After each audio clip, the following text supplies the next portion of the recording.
নমস্কার, আমার সকল বন্ধুদেরকে জানাই মহাসপ্তমী ও শারদীয়ার শুভেচ্ছা।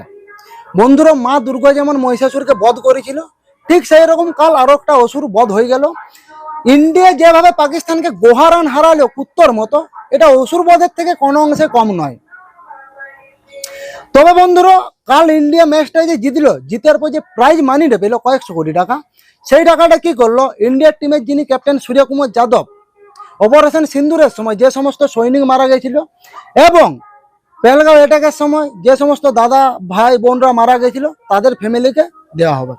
আর এইদিকে চুতিয়া পাকিস্তান কি করলো, যে প্রাইজ মানিটা পেলো হারার, সেই প্রাইজ মানিটা পাকিস্তানের যে ক্যাপ্টেন আগা সালমান পুরো টাকাটাই জঙ্গিদেরকে দিয়ে দিল। জঙ্গিদের যিনি হেড মাসুদ আজহার, ওনার ফ্যামিলিকে দিয়ে দিল।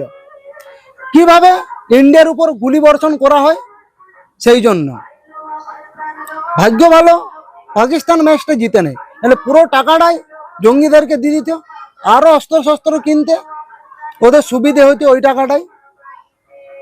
তবে সব থেকে যেটা বড় ব্যাপার, যতদিন এই খেলাটা চলছিল বেশি ফাট ছিল হচ্ছে বাংলাদেশের কিছু চুতিয়া পাবলিকের। ফেসবুক ইউটিউব যখনই ওপেন করছি, কিছু কিছু চুতিয়া পাবলিক বলছে ইন্ডিয়া যেমন ম্যাচটা হারে, কিভাবে ইন্ডিয়াকে গর্তে ফেলা যায়, মানে সব সময়। তো চুতিয়া পাবলিকগুলোর একটা কথা ভাবা দরকার, আমাদের ইন্ডিয়া যদি না থাকতো আজ বাংলাদেশ থাকতো না।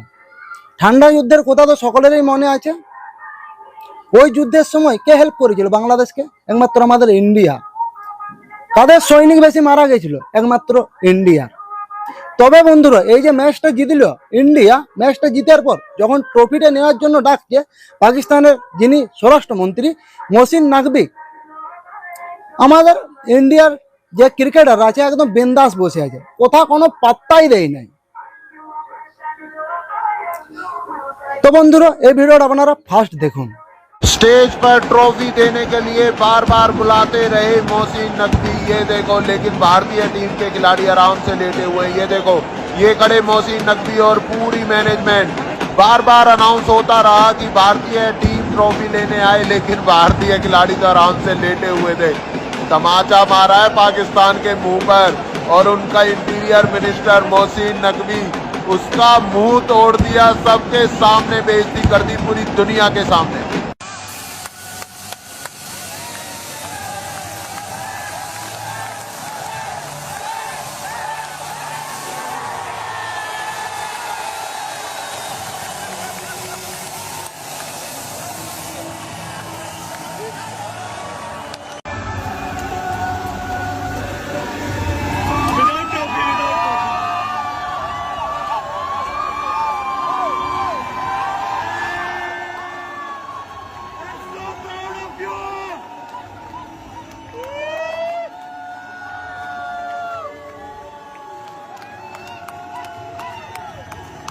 বন্ধুরা, এই ম্যাচটা জিতার পর যখন ট্রফিটা নেওয়ার জন্য ডাকছিল, কেউ যায়নি বলে পাকিস্তানের যিনি স্বরাষ্ট্রমন্ত্রী মহসিন নাকবি, তিনি এবার ট্রফিটা নিয়ে পালাচ্ছিল।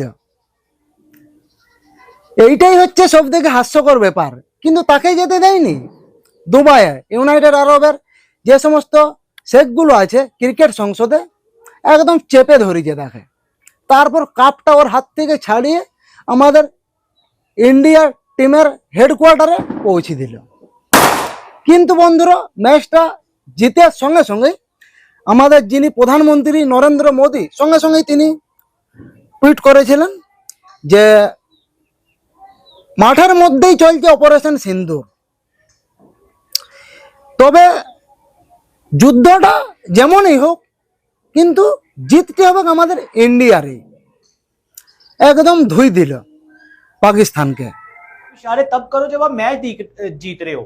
देखिए विनिंग शॉट कितनी अच्छी मारी है उसने। अबे तेरी खैर हो, ट्वीट देखे आपने इंडिया के प्राइम मिनिस्टर का? Operation Sindoor on the games field, outcome is the same, India win. वाह क्या बात है। कौन लेकर आ रहा है स्पोर्ट्स के अंदर पॉलिटिक्स? ये देखें, सिंपल कर सकते हैं भाई, कर सकते हैं। बदनाम करेंगे वो। आपने 6 दिनों का पंगा लिया, अब हमें ये सुनना पड़ेगा। कितने सुकून से सोएगा भाई आज, कितनी आराम से नींद आएगी यार। उसने मैच जितवाया और पाकिस्तान से मैच जितवाया।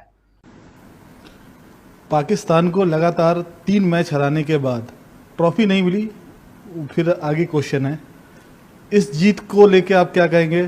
ट्रॉफी नहीं मिली फिर भी ये जीत कितनी इंपॉर्टेंट है? जीत इंपॉर्टेंट है। अगर आपने देखा होगा मैच खत्म होने के बाद वो बड़ी स्क्रीन पे लिख के आया था, इंडिया एशिया कप 2025 चैंपियंस। अब इससे अच्छा अब क्या ही देखना है, सब जगह जितने भी बोर्ड्स लगे हुए थे सब पे चैंपियन लिखा हुआ है, 2025 एशिया कप, और आप खेलते हो उसी चीज़ के लिए हो।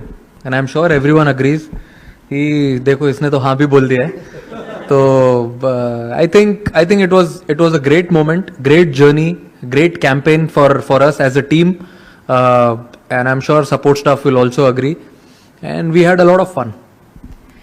It was an hard earned tournament. We were here since 4th, played a game today, 2 back-to-back good games in 2 days. I feel we deserved it, and I can't say anything more. I think I've summed it up really well. And if you tell me about the trophies, my trophies are sitting in my dressing room. All the 14 guys with me, all the support staff, those are the real trophies who I have been big fan of throughout this journey of Asia Cup since we came here and we played this tournament. We started our preparations. I think those are the real trophies, real moments, which I am taking back as lovely memories, which will stay with me forever. তবে India Pakistan দুটোকেই বলছি, বাপ বাপেই হয়, বাপের উপরে হতে যাসনি। কারোর ক্ষতি যদি করতে চাস সে নিজেই বিপদে পড়ে। তোরা যেমন চাইছিলি কিভাবে ক্ষতি করব, শালা নিজেরাই গর্তে পড়লি। জীবনেও তো আজ পর্যন্ত একটা ম্যাচ তো জিততে পারলি, চিরকাল শুধু আমাদের ইন্ডিয়ার ক্ষতিটাই চাইলি। अब तो बाबर आजम भी नहीं है, अब आप किसको दोषी ठहराएंगे? बाबर आजम नहीं, हमारे पूरे पाकिस्तान जाए ना इंडिया से, हम नहीं जीत सकते, हमारी औकात नहीं है, सीधी बात है। हमें उन लोगों ने ऐसे ऐसे दिए है ना, हमारी नस्ल तो नस्ल पैदा हुई ना, हम इंडिया से नहीं जीत सकते। इंडिया हमारे बाप थे और बाप रहेंगे। বন্ধুরা, আজকের এই প্রতিবেদনটা আমি এখানে সমাপ্ত করছি। প্রতিবেদন যদি আপনাদের ভালো লাগে অবশ্যই ভিডিওটিকে লাইক করুন এবং শেয়ার করুন আপনাদের ফ্রেন্ড সার্কেলে। আর এই চ্যানেলে নতুন যারা ভিজিট করেছেন চ্যানেলটিকে সাবস্ক্রাইব করুন, সাথে থাকা বেল আইকনটি অল প্রেস করুন। আবার দেখা হচ্ছে নতুন কোনো ভিডিওতে নতুন কোনো টপিক নিয়ে। ততক্ষণ আপনারা সবাই ভালো থাকুন, সুস্থ থাকুন, নিজের ফ্যামিলির প্রতি খেয়াল রাখুন। Bye bye.